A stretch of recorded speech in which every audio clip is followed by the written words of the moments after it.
Halo teman-teman semua, perkenalkan nama saya Rachel Pelegersang dengan NIM 142240368 dari Prodi Akuntansi.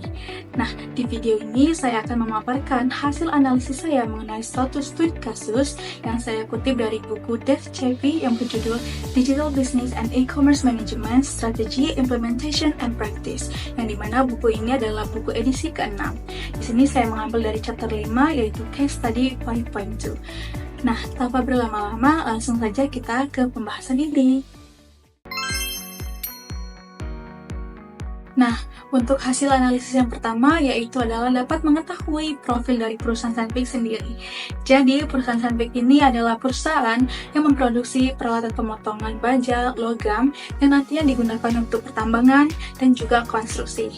Nah, perusahaan Sandvik ini dibangun pada tahun 1862 di Stockholm, Swedia. Masalah utama yang dihadapi oleh perusahaan Sandvik saat transformasi bisnis ke era digital, yaitu ketika .com mencapai puncaknya, perusahaan konvensional seperti perusahaan Sandvik ini mulai kehilangan pelanggan, di mana perusahaan-perusahaan lain yang mulai menggunakan .com ini mulai mengambil alih pusat perhatian pasar. Tetapi ada peluang ketika jatuhnya saham internet, perusahaan konvensional ini kembali lagi digemari oleh pasar. Nah, maksud dari jatuhnya saham internet ini adalah adanya penurunan nilai saham yang terjadi pada perusahaan-perusahaan yang bergerak di bidang teknologi digital yang akan mempengaruhi investor. Nah, di sini investor ini mulai pindah ke perusahaan konvensional, di mana perusahaan konvensional ini adalah perusahaan yang memiliki model bisnis yang lebih sederhana, lebih mudah dipahami, dan cenderung memiliki pendapatan yang lebih stabil, serta tidak mudah terpengaruh oleh fluktuasi perkembangan teknologi. Strategi bisnis yang diterapkan oleh perusahaan Sandvik ketika mulai terbuka dengan teknologi digital, yaitu dengan menggunakan extranet yang memungkinkan pelanggan untuk mengetahui informasi terkait stok produk di seluruh dunia, katalog, dan ikut serta dalam diskusi daring. Nah, extranet ini maksudnya adalah suatu jaringan yang memungkinkan untuk komunikasi, kolaborasi antara perusahaan dengan pihak eksternal seperti mitra, supplier, dan pelanggan. Perusahaan Sandvik ini juga menerapkan web yang dipersonalisasi dan juga e-commerce untuk pembelian peralatan yang juga dapat untuk merancang peralatan sendiri yang diinginkan oleh pelanggan. Nah, di Amerika Serikat sendiri, perusahaan Sandvik ini melakukan bisnis melalui distributor dan dilakukan melalui EDI atau pertukaran data elektronik.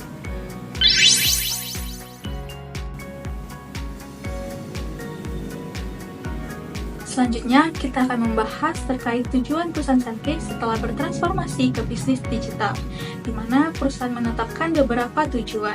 Yang pertama, meningkatkan penjualan di Amerika Serikat menjadi 40% dalam waktu 6 bulan. Yang kedua, meningkatkan penjualan melalui web antara 40 hingga 50% dalam waktu 2 tahun. Dan yang ketiga, memiliki 200 pelanggan utama yang menggunakan extranet. Dengan menerapkan strategi bisnis digital, perusahaan dapat menghemat sekitar 10% dari total biaya komponen yang diproduksi. Perusahaan juga dapat menjangkau pasar secara global dan meningkatkan hubungan dengan pelanggan berdasarkan strategi bisnis yang telah diterapkan.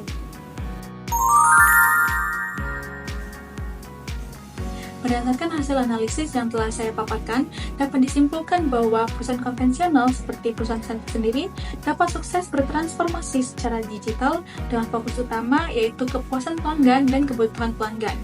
Pendekatan yang dilakukan oleh perusahaan Sandvik juga sangat kreatif, yaitu dengan memadukan layanan digital yang dipersonalisasi serta mempertahankan jalur distribusi tradisional sebagai langkah yang strategis. Pola pikir dan budaya kerja juga menjadi kunci utama proses digitalisasi sendiri. Nah, kasus ini dapat menjadi contoh nyata bahwa bisnis lama tetap bisa bersaing di era digital dengan strategi yang tepat. Sekian dari saya, jika ada kesalahan kata saya mohon maaf, terima kasih.